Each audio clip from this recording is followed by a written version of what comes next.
In this moving average trading strategy video, we are going to discuss why we've developed our own moving average, as well as how we've paired the moving average to a very specific set of entry rules, which over the past few years has turned our moving average pullback setup into one of our most consistent, high probability trading strategies to date. We're going to go through that strategy step by step, starting now. The 20 period and the 50 period moving averages are probably some of the most widely used averages.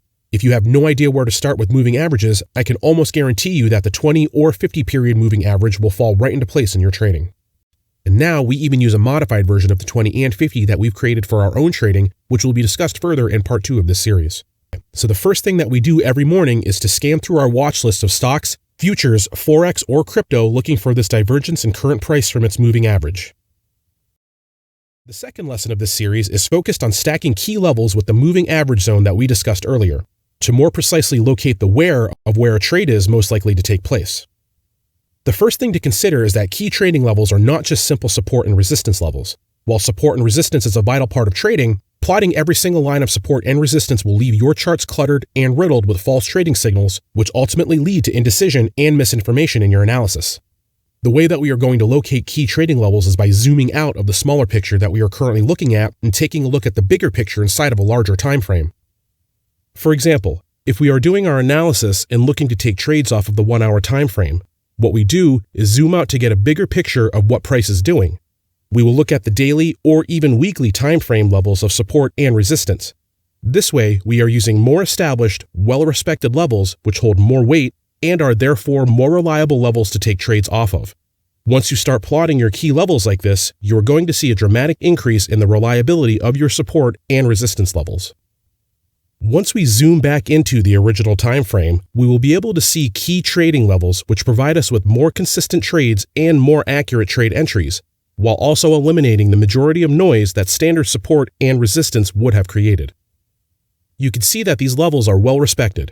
While traditional support and resistance would only have minimal gaps between them, which are nearly impossible to trade between, key levels will have space to trade with more consistent and reliable reactions to those levels, perfect for revealing reliable trade entries as well as additional stop loss and profit targets. While support and resistance on a 5-minute chart exists, locating and charting the support and resistance on the daily and then zooming back into the 5-minute chart will give you only the levels at which price is most likely to react off of. Here's a pro tip.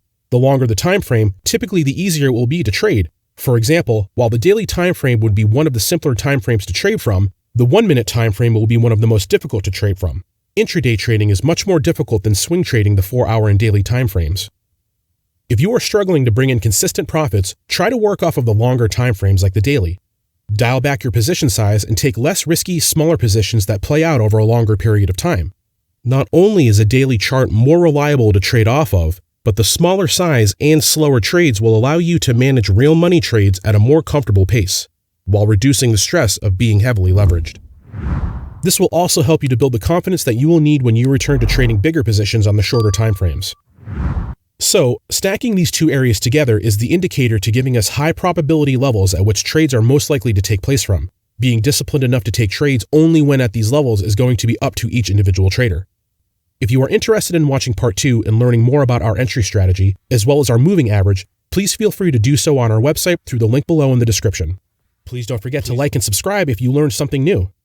Also, don't forget to save this video in your trading folder so that you can revisit us in the future. An occasional refresher on this material will only help to solidify these concepts further. I wish you the best of luck in your trading. Always remember to trade safe, trade smart, and trade profitably. Thanks for watching, and happy trading.